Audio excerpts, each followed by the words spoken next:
Welcome back. In this video, we'll explore the principles of user experience design and usability and how to use these techniques for continuous site improvement. Remember, at the end of the video, as always, there's a brief 6-question quiz to help you test how well you understood the concepts.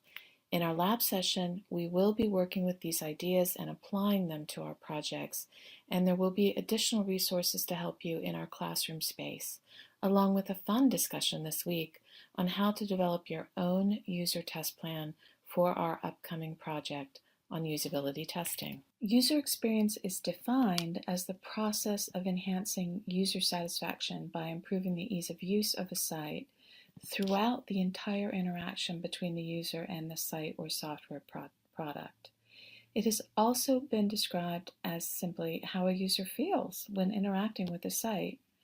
As you can see from this diagram, user experience design principles influence every aspect of the design and development process, ranging from the interface design, and information architecture, or IA, how interactions are conceptualized, and all the other content. We won't be examining each of these in detail in this single session, simply because we'll be discussing these in all the other sessions as we learn about best practices while we plan and develop our projects. So right now, let's focus on what we need to know to understand users and how they experience our designs.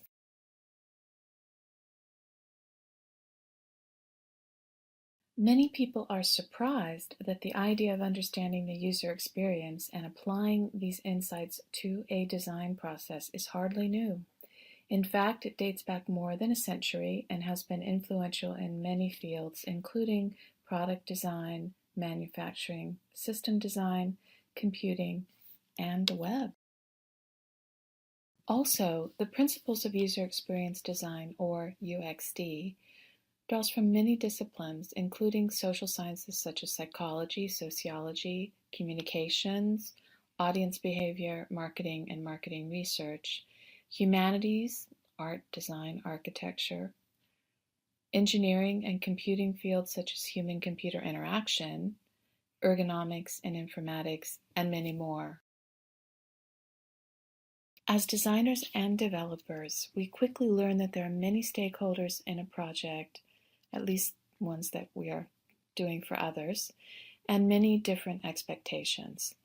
Part of becoming a successful designer is learning how to incorporate these while making certain that the ultimate end users of a product are carefully considered and that the design process places their needs at the center of the process. We talk a lot about user engagement as a goal in design, and UXD provides a practical means for optimizing user engagement. You'll see from our readings that there are several good models that help us think through the UX process. One of these is the FOG behavior model, which I'm showing here, that suggests user behavior results from a relationship between motivation, perceptions about how hard or easy something is to achieve, he calls this ability, and triggers which lead the user to a successful or unsuccessful outcome. The key point here is that not all users interact with our product with the same motivation level or even the same set of motivations, that we can do certain things to facilitate how the interaction is perceived, and that our assumptions about what users really want should be tested. Very often what we, as designers and developers, think users want or need turns out to be very different to what users tell us when we actually talk to them about our designs or watch how they use them. It's a good thing then that we have many methods and tools available to help us learn more about our users, and so let's look at some of these now. I think this diagram is really an important way of summarizing a lot of what we know about usability testing and user research. Usability is a term that is part of user experience design. It also refers to how easy something is to use from the point of view of a user. Usability testing is a set of methodologies that can be applied throughout the design process and continually throughout the life cycle of a site or product. We can use research methods to profile and understand user characteristics. or we can test the concept before we've even begun designing. We can test at the wireframe or prototype stage, and we can even isolate elements to test, such as color, IA, or navigation options, and many more elements. There are simple, low, or no-cost approaches that anyone can apply, and tools that become increasingly sophisticated and sometimes costly. In any case, there's something for everyone, and we can deploy any or all of these in usability tests. The accepted best practice is to test early and at multiple stages, and to make certain that the insights gained from testing are examined and used to refine designs as appropriate. So, how do we begin? The first step in understanding users is to figure out who they are, or who the target audience or audiences will be. The more we can go beyond superficial characteristics, the better. We try to profile the user as much as possible. In what age ranges will they fall? Where do they live? What are their interests? Ideally, our client provides some data and preliminary research about the target audience that can help us get started and better develop the site concepts and specifications, but we should always expect to have to add to this. Often, the development team takes the step of building what's called use cases and use case scenarios. In these, we build detailed profiles of a series of users, called personas, and try to imagine the goals, motivations, needs, and desires that this individual user would bring to the interaction that we are designing.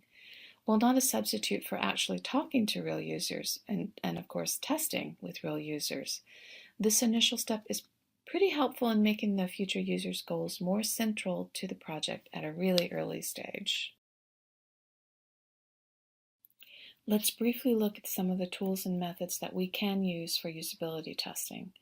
In early stages, it's fairly common to recruit a few users that meet some or all of the profile criteria that the designers previously established as characteristics of the target audience. We invite these people to participate in one-on-one interviews, in which we expose the person to the element we want to test, such as a wireframe or mock-up, and ask the person detailed questions about their response to it. For example, a list of tasks might be addressed.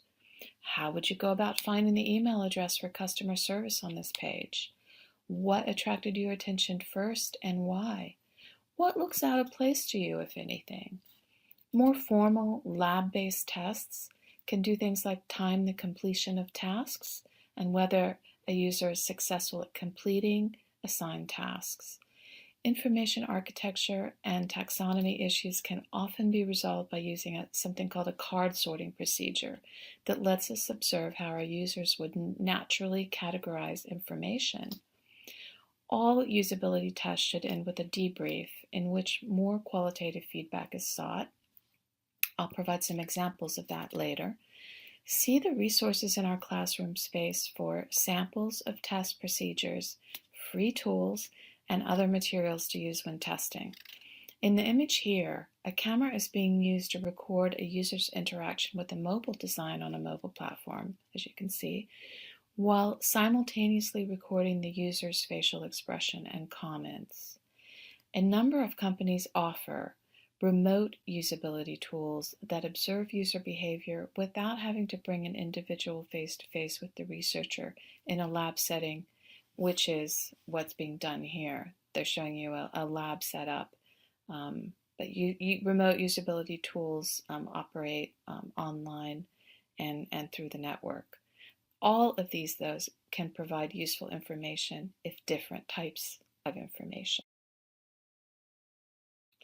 To summarize, usability testing can take place at multiple stages, can be done inexpensively or expensively, and if the design team integrates the insight into the design and development, This results in a much, much stronger user experience. I've seen this work many times in my own projects and across so many types of projects that I always make sure to build in the time for testing into the total development cycle.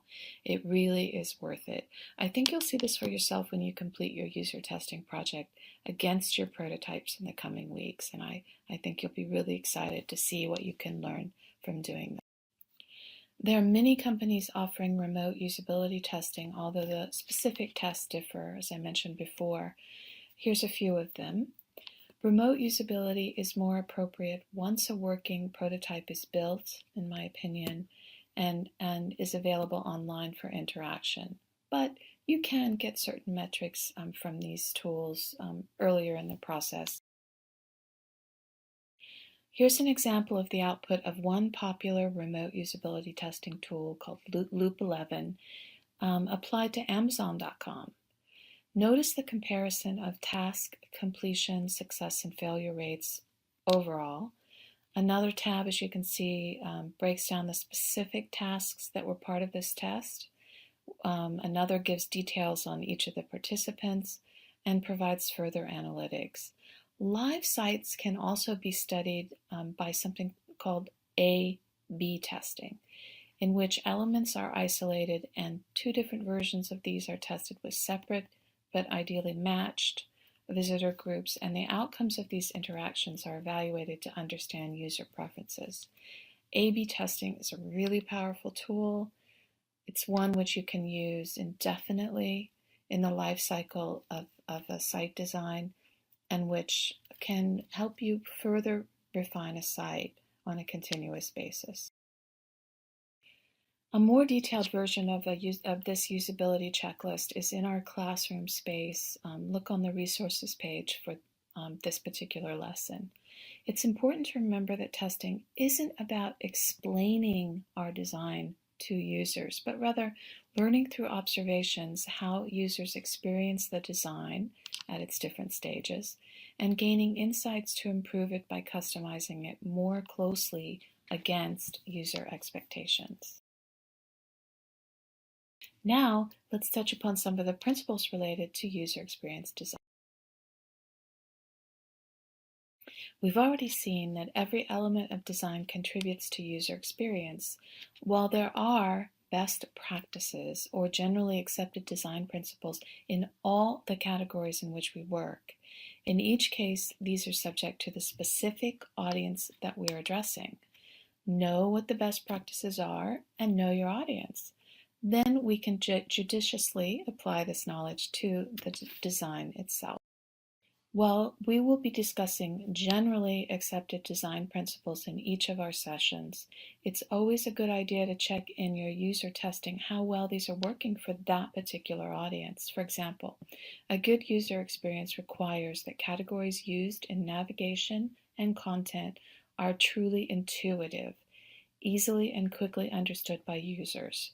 Ambiguous categories almost always lead to a poor user experience. Sometimes there is a gap between IA choices that make sense to the developers or client or other stakeholders and what makes sense to our users. Another principle to consider is the expectation of clickability. A norm has arisen in IA that parent categories should be clickable. For example, on the left, the category cameras is a parent category under which are many different types of cameras that can be searched.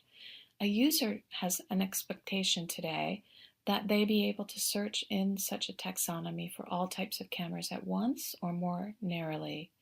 Another expectation that has evolved over time is that a site logo, if clicked, leads back to the home page. Users expect the logo to be clickable. We'll look at these expectations further in our sessions on navigation and IA. Among our considerations when we think about user experience are the different stages of experience that a user may have with a given site. Some users may be first-time visitors, some repeat and frequent visitors, some repeat and infrequent visitors, etc. Design can include features that improve user experience for multiple types of visitors at once, while not necessarily prioritizing any type over another. This is a user flow diagram and shows what the developers expect to be the most common tasks and pathways throughout a site for a given user profile. It's pretty useful and interesting, I think, to create these flowcharts and overlay them until we have thoroughly considered all of the different possible user experiences and how to improve each of them during the design process. User experience is also powerfully affected by other design elements, such as color, which impacts our psychological and emotional perceptions. Typography can also communicate mood, emotion, and meaning in itself, as can the decisions that we make about layout and composition. Some user testing tools, such as eye tracking studies or remote testing methods that use mouse movement as a proxy for eye tracking, have shown us how users visually engage with a site's design. It's not always what we might expect. This feedback can show us how a particular design contributes to user engagement, pulling the user deeper into the page or site, or how it contributes to user attrition. All of these elements have a complex interrelationship, but again, can be better understood and applied through a combination of understanding users as well as being informed by best practices. Here are a couple of recommendations for resources for beginners to begin learning more about principles that relate to graphic design and all of the underlying relationships between color, typography, design, layout, composition, etc. We've already looked at standards when it comes to writing compliant HTML and CSS. Being able to write correct, error-free code is an essential part of providing a good user experience, naturally, and we've already talked a good bit about it. We also have to consider that our design should be accessible to a wide range of users, including users that may have physical challenges or disabilities, or may need to interact with the site using alternate devices, such as text reader, closed captioning device, etc. In fact, the U.S. federal government has a set of standards related to IT accessibility known as Section 508. Web consortiums have also released an extensive set of standards related to website accessibility. Let's take a look at some of the basics. While we design for inclusion, we remember that we serve a wide range of potential users. We consider that not only are we thinking about the different platforms and browsers that people use and which affect user experience, especially now that mobile platforms, tablets, and a number of devices are important to user experience and frequent part of user experience, but also about how to make sure that our content is easy to see and hear, even for those with vision or hearing impairments. We consider things like functionality being available from a keyboard as well as through other means, that functions work in predictable ways, and that users are helped to avoid and correct mistakes.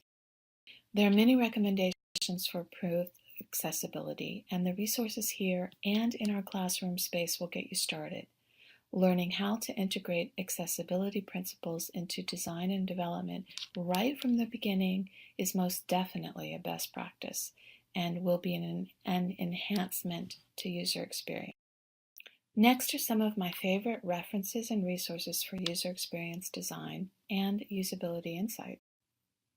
Look for a lot more materials in our classroom space, including links to free and low-cost tools you may want to consider when designing your upcoming user testing project. I'm available to discuss the details of your user testing plans, and I'm really excited to work with you on improving the user experience throughout all of your projects. Okay, now let's take the quiz. As always, answer each of the 6 questions. You'll be able to see your score and retake the quiz again until you're confident you understand the material. Good luck, and see you back in the lab.